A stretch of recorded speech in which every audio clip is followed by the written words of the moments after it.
참 어디에 가서 이 이야기를 털어놓아야 할지 모르겠습니다. 이런 이야기를 꺼내는 것 자체가 말도 안 된다는 생각도 들고 솔직히 좋은 소리 듣지 못할 것도 알고 있습니다. 언제 이런 관계를 청산해야 하는지 정말 고민이 많네요. 저는 올해로 50대 중반이 되는 여자입니다. 20살이 되면서 납치당하듯 남편 손에 이끌려 서울로 무작정 올라오게 되었습니다. 빈털터리로 시작해 우여곡절이 많았으나 단칸방에서 시작해 조금씩 아끼고 모아가며 결국에는 내 집까지 장만하게 되었네요. 남편과는 같이 고생해온 만큼 100년해로 할 줄 알았는데 집이 생기고부터 자기 할 일은 다 끝났다고 생각한 건지 내가 여태까지 반평생을 함께한 사람이 맞는지 싶을 정도로 변하더라고요. 남편만큼은 아니지만 저도 필요할 때 나가서 돈도 벌어오고 했는데 이 집이고 뭐고 전부 자기 거라고 하면서 난리도 아니었어요. 좋은 이야기도 아니고 그때 인생을 다 돌이키기엔 1시간 가지고는 모자랄 것 같아서 생략하도록 하겠습니다. 아무튼 그때 남편의 행동으로 인해서 결국 법원까지 가게 되었고 이혼하게 되었습니다. 남편과 저 사이에는 딸이 하나 있었어요. 남들처럼 둘 낳아서 잘 살고 싶었지만 상황이 힘들다 보니 한 명도 버거워서 딸아이 하나에서 멈추게 되었습니다. 이혼은 어차피 딸아이가 대학까지 가고 나서 했으니 양육권 같은 부분에 있어서는 따로 상의할 것도 없었습니다. 딸아이 또한 지 아빠가 아니라 저를 택했고 그렇게 딸아이랑 저랑 둘이서 같이 살게 되었습니다. 딸이 비록 공부하는 조금 담쌓고 지냈어도 운동신경도 좋고 누굴 닮았는지 얼굴도 예쁘고 해서 주변에 항상 남자가 끊이지 않았습니다. 대학교 들어가고부터는 자기가 누굴 만나고 있는지 남자친구라며 엄마인 저에게 전부 다 소개를 시켜줬지요. 딸아이가 남자 보는 눈이 형편이 없더라고요. 앞길 창창한, 잘 배운 사람들은 애초에 관심도 없었던 것 같습니다. 저도 대학을 나오지 않았으니 대학이 인생의 전부라고 생각하지는 않아요. 대학교 나오지 않아도 열심히 잘 사는 사람들 많은데 딸이 연애한답시고 골라오는 남자들은 하나같이 왜 그 모양인지 싶더군요. 문신 같은 건 대체 어디서 하는지 그나마 남자친구라고 데려온 사람 중에 마음에 차는 사람들 몇 명은 그나마도 문신이 옷에 가려져서 있는지 없는지도 모르는 사람들이었습니다. 그래도 어린 나이니 결혼까진 하지 않겠지 싶었는데 다행인 건지 불행인 건지 작은 일에도 쉽게 실증을 내는 딸아이는 남자친구한테도 쉽게 실증을 내더라고요. 문제는 우리 딸이 다른 건 다 쉬어도 연애만큼은 쉬는 적이 없었어요. 어제 남자친구라고 저한테 누굴 소개하면 다음날에 다른 남자가 또 남자친구라며 저한테 소개하는 적도 있었습니다. 모두 몇 명이었는지 물어보신다면 제 기억에 남는 사람들만 더해도 제 손과 발을 다 합쳐도 헤아릴 수 없을 정도로 많았습니다.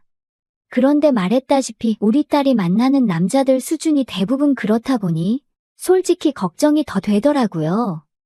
연애야 자유롭게 할 수 있지만 그래도 결혼만큼은 안정적인 직장을 가진 사람이랑 하거나 적어도 해코지만큼은 하지 않을 만한 사람을 만났으면 싶었거든요.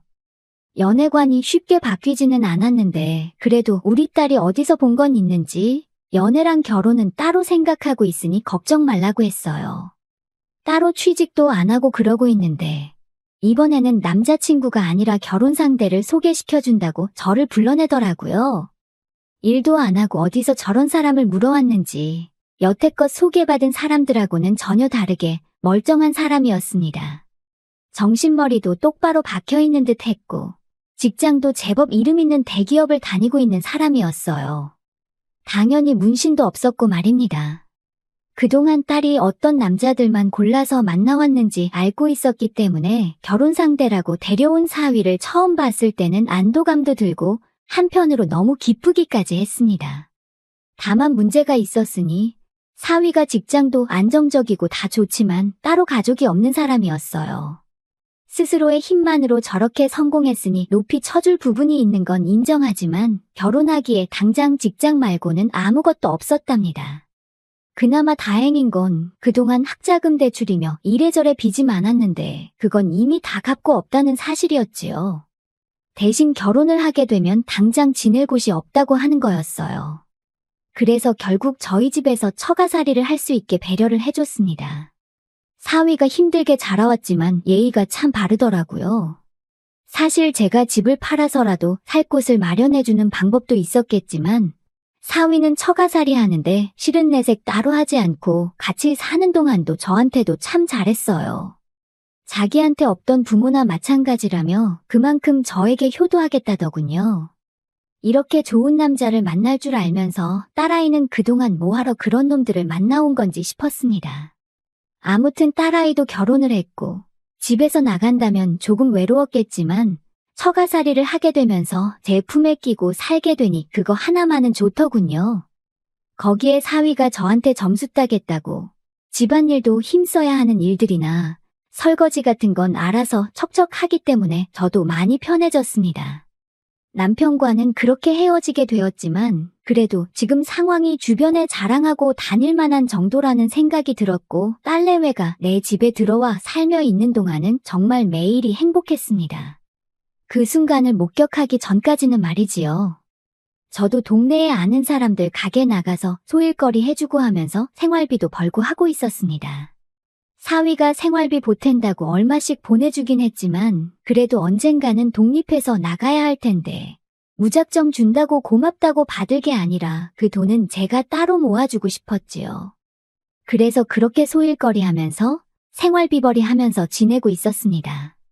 원래는 동네에 잘 아는 사람이 다니는 공장에 가서 하루같이 일을 하고 일당을 받아오는 예정이 있어서 아침 일찍부터 나갔어요. 그런데 공장까지 도착해서는 공장 설비에 문제가 생기는 바람에 일을 시작하지도 못하고 돌아오게 되었지요. 이동하는데 이미 시간을 많이 써버려서 다른 데에 일하러 나가봤자 돈 버는 느낌도 안 들겠다 싶어서 그날은 그냥 집에 들어가서 쉬어야겠다는 생각을 했습니다. 그리고 집에 들어갔는데 딸 부부가 쓰는 방에서 딸아이가 앓는 소리가 들리더라고요. 사위는 분명히 한참 출근에 있을 시간인데 들려서는 안 되는 소리가 들려오니 오만 가지 생각이 다 들더라고요. 작정하고 딸아이 방문을 열어보니 우리 사위가 아니고 결혼하기 전에 한참 젊은 시절에 연애한답시고 만났을 법한 제가 싫어하는 부류의 사람이 방 안에 제 딸하고 같이 있더군요. 그렇습니다. 제 딸이지만 욕먹어도 싸지요. 저도 일 나가고 지 남편, 그러니까 사위도 출근해 있는 동안 그 틈을 타서 딸아이는 생산적인 일이 아니라 다른 일을 하고 있었던 거예요. 따지고 보면 생산적인 일일 수도 있겠지만 아무튼 해서는 안 되는 일이나 마찬가지였지요. 남자 보는 눈이 좀 없을지라도 이런 말도 안 되는 일을 저지르는 아이는 아니라고 생각했는데 참 제가 돈 번다는 핑계로 정말 자식 교육을 제대로 못 시켰구나 하는 후회가 들더군요. 딸아이는 절대 사위한테 말하지 말라고 하는데 그 얼굴에는 후회나 죄책감은 하나도 보이지 않았습니다. 오히려 차라리 들켜도 저한테 들켜서 다행이구나 하는 그런 느낌이었어요. 그래도 자식 부탁인데 자식이기는 부모가 어디 있겠습니까? 그래서 딸아이가 말한 대로 아무것도 모르는 척 하고 있었지요. 그런데 그때마다 정말 이 꼴 저 꼴 다 보기 싫더라고요. 그 사실을 숨기고 있는 제 자신에게도 자괴감이 느껴지고 괜히 제가 일 때문에 밖에 나가 있으면 딸아이가 또 집에 외간 남자를 들이지는 않았을지 그런 생각도 들고 말입니다. 그래서 더는 신경 쓰고 싶지 않아서 제 집은 딸아이한테 넘겨주고 저는 남은 재산 조금 처분해서 제가 나고 자란 고향으로 돌아왔습니다. 작은아버지가 아직 시골집을 가지고 계셨고 저희 부모님이 저한테 남기신 건데 하면서 저한테 흔쾌히 집을 사용하게 해주셨지요. 세월을 맞으며 몇 번 고쳐진 집이긴 하지만 태어나서부터 결혼 전까지 살았던 집인데 서울 사람이 다 되었는지 처음에는 시골집이 적응이 되지 않더군요. 딸아이 아니어도 서울에 친구들도 많았고 할 게 많았는데 이곳은 참 할 게 없더라고요. 거기에 집이 비어있으니 사위 출근한 사이에 딸아이가 집에 사람들 끌어들일 거 생각하고 있자니 참. 사위한테는 미안한 소리지만 그래도 그 꼴 안 봐도 되니 마음이 편하더군요. 한편으로는 딸아이가 저한테 들켰음에도 불구하고 제가 이제는 아예 집을 나가버렸으니 오히려 맘 놓고 외간 남자들을 집에 들이지 않을까 하는 걱정도 들었고요. 팔이 안으로 굽어서 그렇겠지만 분명히 우리 사위는 아무 잘못 없고 딸아이한테 문제가 있음을 인지하고 있지만서도 끝에서 끝까지 들키지 않고 우리 딸이 무탈했으면 좋겠다는 생각을 했습니다. 그렇게 1년을 떨어져 살았는데 명절이고 생일이고 한 번을 찾아오지 않더군요. 그나마 사위는 저한테 먼저 전화라도 합니다. 왜 안 오는지 이유를 물어보면 일이 바빠서라고 대답을 했는데 딸아이랑 통화해보면 왜 안 오는지 그 이유는 사위가 아니라 딸한테 있었어요. 왜 이사를 가도 그렇게 멀리 떨어진 시골로 가버린 거냐면서 남편이랑 한 차에 타고 오래 있기 싫다고 하면서 그냥 명절 때는 안 가겠다 하더군요. 제 딸이지만 그때부터는 저도 정이 떨어지기 시작했습니다. 그리고 그 말을 듣자 하니 아직도 딸아이는 정신 차린 게 아니고 사위와는 멀게 지내고 있는 듯 싶더라고요. 걱정도 잠시였고 저도 시골 생활에 다시 적응하면서 잊고 살았고 다른 사람도 아니고 제 자식이 저한테 소홀해지니 저라고 역시 자식한테 매달려가며 잘해주고 싶은 생각이 사라지더라고요. 그래서 그렇게 모르는 사람인 척 한참 지냈습니다. 그러던 어느 날이었는데 사위한테 연락이 왔어요. 지금 그쪽으로 내려가는 중이라고요. 명절도 아니고 내 생일도 아닌데 무슨 일로 오는가 싶었는데 사위가 다른 게 아니고 자기 혼자 가고 있는 중이라고 하더군요. 무슨 일로 오냐고 물으니 회사 출장이 잡혔는데 같은 지역이라서 그래서 간만에 숙소 안 잡고 장모님과 같이 저녁 식사라도 해야겠다며 찾아오는 겁니다. 음식은 제가 서울 살 적에 엄청 좋아해서 일주일에 한 번씩은 꼭 가던 국밥집이 있었는데 그거 생각나실까봐 포장해서 가지고 오는 중이니 밥도 차릴 필요 없다 하더군요. 내 자식이 나한테 이렇게 소홀한데 신경 써주는 사위 마음 씀씀이가 너무 좋더왔습니다.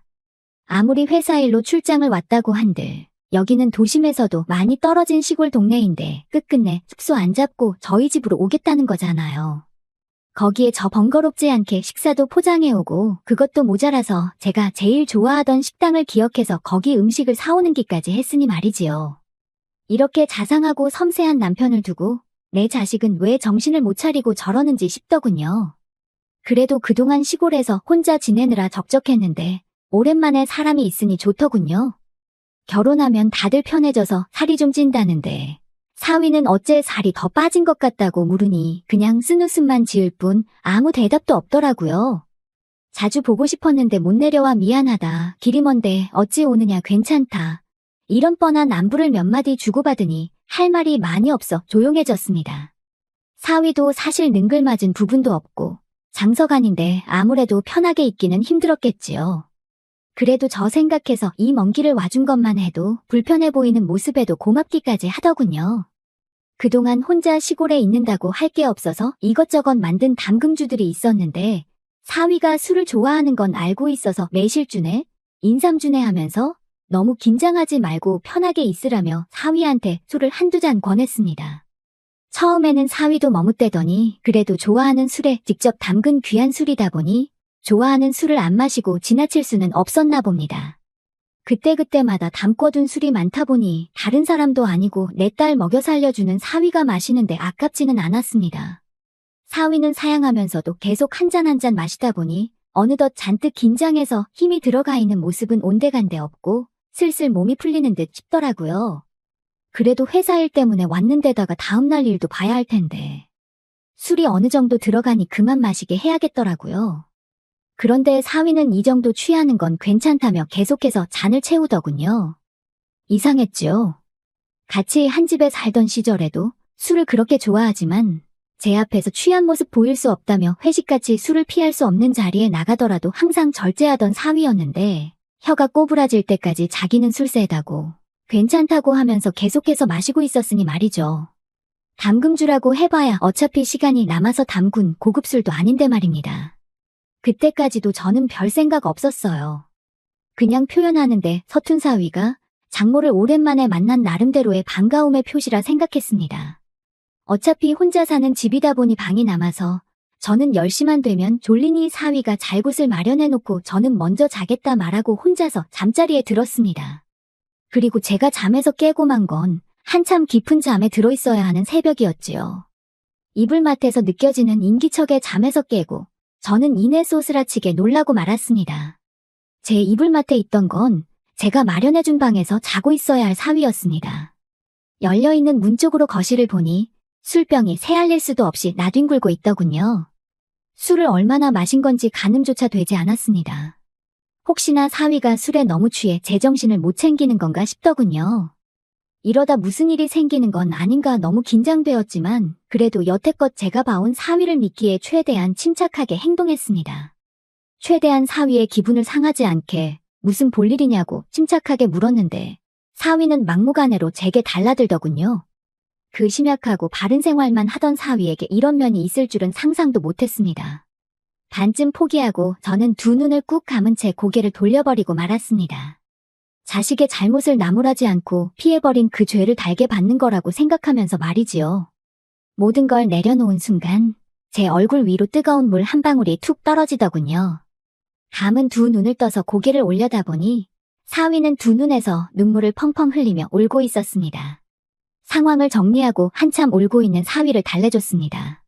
한참을 울고 난 뒤에야 정신을 차린 사위가 정말 죽을 죄를 지었다며 죄송하다 사과하더군요. 아내, 그러니까 제 딸이 다른 사람을 만나고 있던 현장을 목격해버렸다 합니다. 그리고 그 충격을 견딜 수가 없어 한동안 방황했고 회사에는 잠시간 장기휴가 요청을 해서 일을 안 하고 집에만 있었다고 하더군요.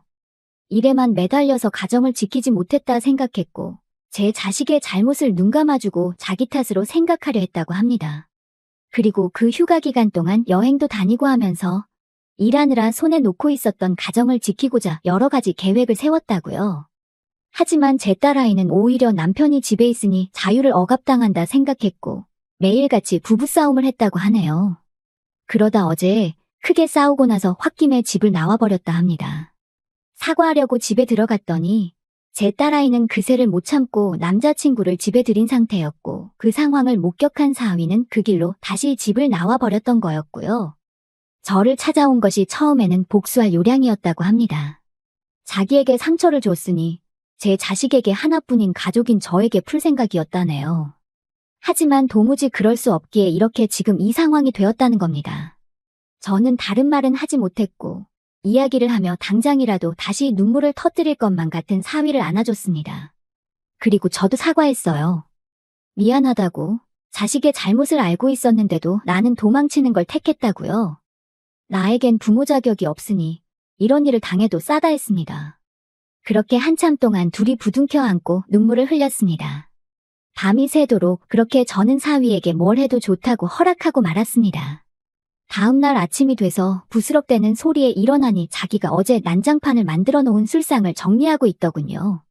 짐가방이 꺼내져 있는 걸 보니 아마 정리하고 돌아갈 생각이었나 봅니다. 그런 저는 사위에게 마음이 풀릴 때까지 이 집에서 지내다 가라고 권했습니다. 어차피 회사에는 장기 휴가를 내놓은 상태라고 했으니 시간적으로 여유가 있다고 생각했고요. 그렇게 사위와 함께 시골집에서 같이 살고 있는 지가 2달이 다 되어갑니다. 그리고 제 딸아이한테서는 전화가 계속해서 오네요.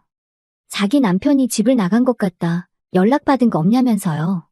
생활비도 떨어져가고 혼자서 못 살겠다고 하는데 그렇게 궁금하면 한 번이라도 내려와 보면 될 것을 그럴 생각은 없어 보이고 불만만 털어놓네요. 구제불능이고 제 부덕의 소치라 생각합니다. 2달이 지나가다 보니 사위는 이제 자기가 언제 돌아가야 할지 모르겠고 이렇게 지내는 것도 나쁘지 않은 것 같다고 합니다. 그냥 결혼이고 회사고 다 놓아버리고 여기에 와서 살고 싶다고 하는데 시골 동네다 보니 주변 사람들에게는 사위가 휴양차 내려왔다 둘러댔긴 했지만 언제까지 이 상황을 숨길 수는 없을 것 같아 걱정이 됩니다. 제 자식이 잘못을 하긴 했지만 제가 계속 이렇게 있어도 되는 걸까요? 오늘도 같은 고민을 하면서 잠에 들 것 같네요. 이야기 들어주셔서 감사합니다.